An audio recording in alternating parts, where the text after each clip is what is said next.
मुनित्रयं नमस्कृत्य तदुक्ते परिभाव्य च वैयाकरण सिद्धांत कौमुदीयां विरच्यते। कितने बजे उठ जाते हैं? 4 बजे। 4 बजे ही उठ जाते हैं। हाँ। तो नींद भी आती होगी? नहीं।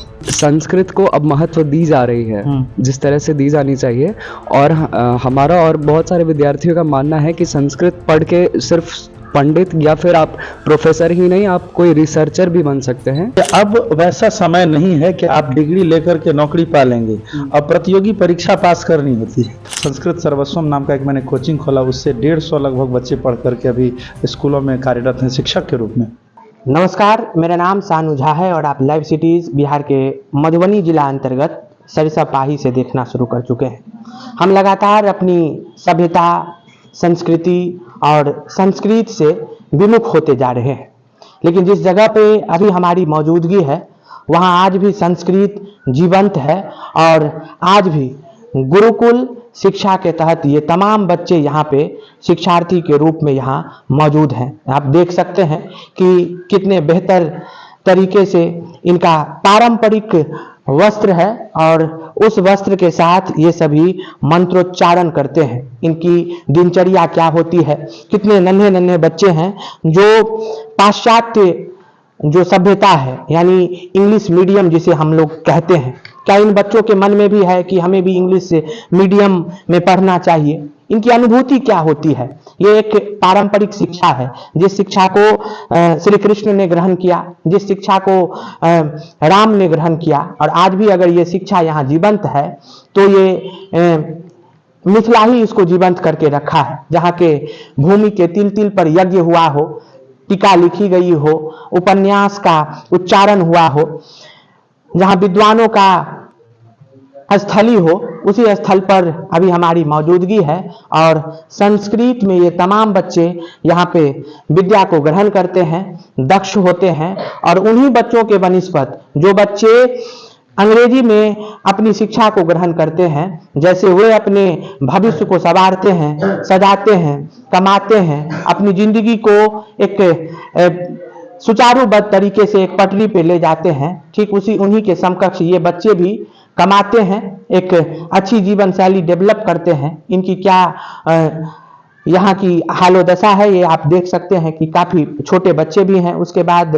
श्रेणीबद्ध तरीके से बच्चों का जो है वो कतार है और ये सभी बच्चे अपने आप में अलौकिक दृश्य को यहाँ प्रदर्शित कर रहे हैं।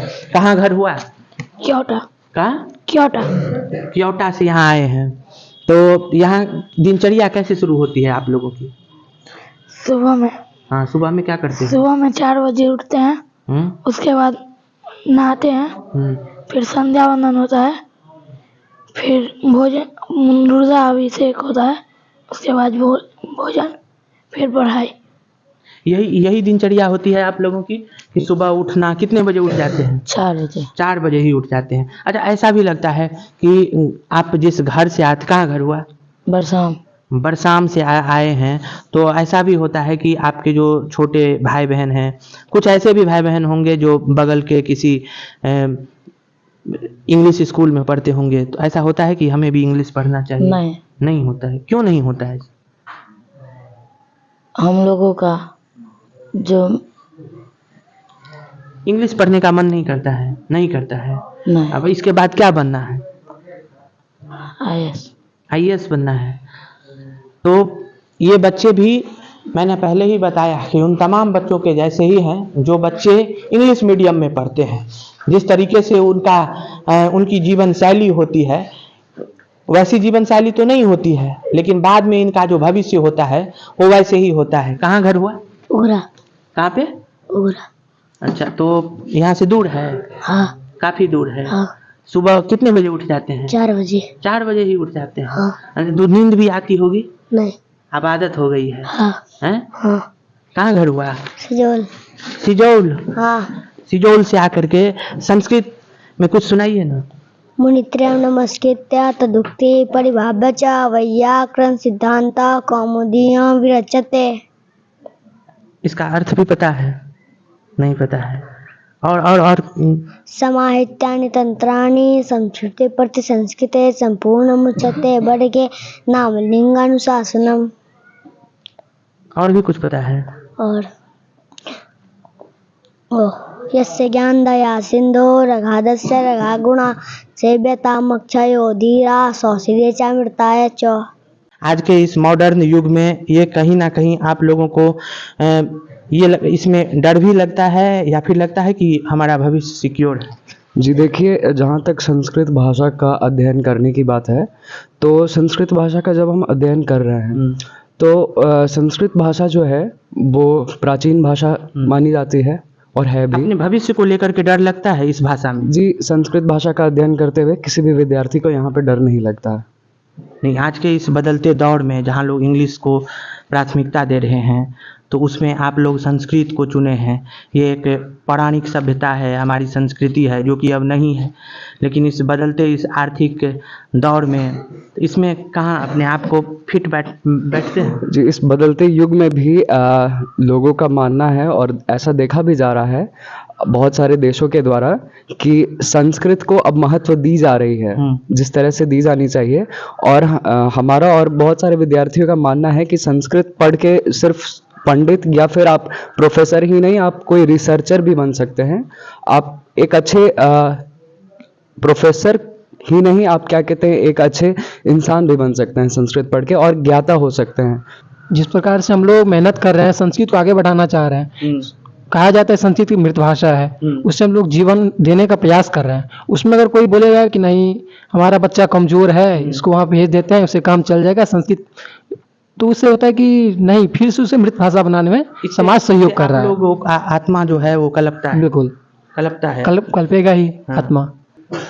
सब यहाँ पे गुरुकुल में आने से पहले जींस पैंट पहनते थे, लेकिन जब संस्कृत पढ़ने का मन हुआ उसके बाद मेरी अपनी शौक होगी कि मैं भी संस्कृत पढ़ूं। नहीं तो यहाँ पर भी इंग्लिश पढ़ते हैं, ऐसी बात नहीं इंग्लिश पढ़ाई नहीं होती। प्राथमिकता संस्कृत की दी जाती है। संस्कृत की यहाँ पे दी जाती है प्राथमिकता। मुख्य विषय यहाँ पे संस्कृत की है। तो संस्कृत में विषय है वेद, ज्योतिष, साहित्य, व्याकरण ऐसी ऐसी और भी। देखिए, सबसे बड़ी बात है कि चाहे आप संस्कृत विषय को ले लें या अन्य विषयों को ले लें, आज जो परिपाटी चल रही है उसमें केवल विद्यालय, महाविद्यालय, विश्वविद्यालयों में खाना पूर्ति हो रही है। अधिकांशतः आप जा करके देखिए, स्थिति वही बड़ी लचड़ है शिक्षा को लेकर के। मोबाइल का युग आ गया है। आप ये नहीं कह सकते कि सब जगह ये केवल संस्कृत में ही ऐसी धारणा है। आधुनिक विषयों में भी बच्चे नामांकन ले रहे हैं, परीक्षा जा करके दे रहे हैं, क्या क्वालिटी आ रही है इसको देखने वाला कोई मूल्यांकन करने वाला नहीं है। ये तो इंटायरली बात हुई। बिल्कुल, ये इंटायरली आप शिक्षा को लेकर के बात करते हैं, लेकिन हम जहाँ संस्कृत की बात करते हैं, आप लोग संस्कृत को यहाँ जीवंत करके रखे हैं।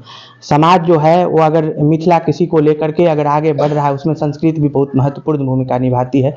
जो कुछ दो तीन संस्थान यहाँ जीवंत है, उसमें आप लोगों की बहुत बड़ी भूमिका है। लेकिन वहाँ उन तबकों को आप क्या कहेंगे जिनके बच्चे मानसिक रूप से विकलांग होते हैं, शारीरिक रूप से उतने कैपेबल नहीं होते हैं, या जिनकी शादी कम उम्र में करवा दी जाती है और उनके घर के ही लोग कहते हैं कि ठीक है संस्कृत है ना, उसी से इसको इंटर करा दिया जाए, बीए करा दिया जाए, एमए करा दिया जाए। ये कहाँ तक संस्कृत के साथ ये जायज़पना है या फिर नाजायज़ ही है? देखिए, अब वैसा समय नहीं है कि आप डिग्री लेकर के नौकरी पालेंगे। अब प्रतियोगी परीक्षा पास करनी होती है और बिना पढ़े हुए आप प्रतियोगी परीक्षा बीपीएससी, सीटेट, बीटेट, एसटेट ये नहीं निकाल सकते। बीएड की डिग्री भी आप खरीद लेंगे, वहाँ तक संभव है, लेकिन बहुत हद तक आप ये नहीं कर सकते कि सीटेट, एसटेट, बीपीएससी की परीक्षा को मैनेज कर लेंगे, ये संभव नहीं है। तो आप यदि ये कह रहे हैं, ठीक है, एक धारणा थी अब, लेकिन वो धारणाएं बदल रही हैं और समाज जो है बदल रहा है।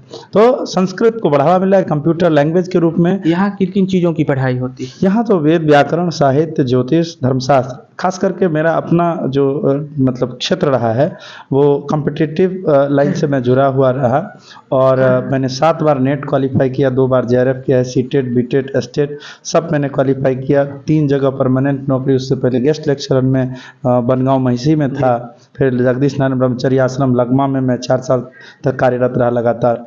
तो मैं ये बता सकता हूँ कि बहुत सारे छात्र संस्कृत सर्वस्वम नाम का एक मैंने कोचिंग खोला, उससे 150 लगभग बच्चे पढ़ करके अभी स्कूलों में कार्यरत हैं शिक्षक के रूप में। तो बहुत सारी संभावनाएं हैं। जो लोग आएंगे, समय देंगे, पढ़ेंगे, जिनके अभिभावक थोड़ा सा स्ट्रिक्ट रहेंगे और बच्चे लगातार, जो थोड़ी कठिनाई होती है स्टार्टिंग में, लेकिन लगातार अगर वो जुड़े रहें तो मैं इतना आश्वस्त करता हूं कि इसी मिथिला में रह करके नेट, JRF, लेक्चररशिप, प्रोफेसर, जो भी आपको बनना है वो सब कुछ आप बन सकते हैं। शिक्षक की नौकरी तो बहुत सारे लोगों को मिली है, तो इसलिए रहें, पढ़ें, लोग जुड़ें गुरुकुलों से। भारतवर्ष क्या में नाम है इस गुरुकुल का? इस गुरुकुल का नाम है लक्ष्मीवती गुरुकुल, चूंकि ये महाविद्यालय लक्ष्मीवती उपशास्त्री संस्कृत महाविद्यालय करके है, तो इसी की शाखा के रूप में ये गुरुकुल कार्य कर रहा है और धीरे धीरे यहाँ जो है बच्चों की संख्या बहुत ज़्यादा बढ़ रही है। जी, लगातार आप देख सकते हैं कि मैं पहले भी यहाँ पे आ चुका था तो बेहद ही 10-20 बच्चे थे, लेकिन आज यहाँ पे सैकड़ों बच्चे अगर पढ़ रहे हैं तो जरूर इनको कुछ मिल रहा है। और ये बच्चे ही समाज को, वो समाज जो पौराणिक सभ्यता और संस्कृति को लेकर के चल रहा है, ये छोटे से छोटे बच्चे संस्कृत में दाखिला लेने के बाद उन तमाम परंपराओं को, उन तमाम सभ्यता और संस्कृति को जीवंत करके रखे हैं। अभी हमारी मौजूदगी बिहार के मधुबनी जिला अंतर्गत झंझारपुर से सटे सरिसा पाही के एक गुरुकुल में थी। और गुरुकुल का क्या नाम है गुरुदेव ने बताया है। बच्चों ने मंत्रोच्चारण करके अपनी अभिव्यक्ति को रखा है, साथ ही साथ इनकी दिनचर्या क्या होती है, इनकी अनुभूति क्या होती है, पाश्चात्य परंपरा को देखते हुए, पाश्चात्य शिक्षा को देखते हुए, सभी बातों पर यह खास रिपोर्ट मधुबनी से मैंने लाइव सिटीज के माध्यम से दिखाने की कोशिश की है। मधुबनी से सानू झा की रिपोर्ट। तत्काल के लिए दीजिए इजाजत। नमस्कार, धन्यवाद।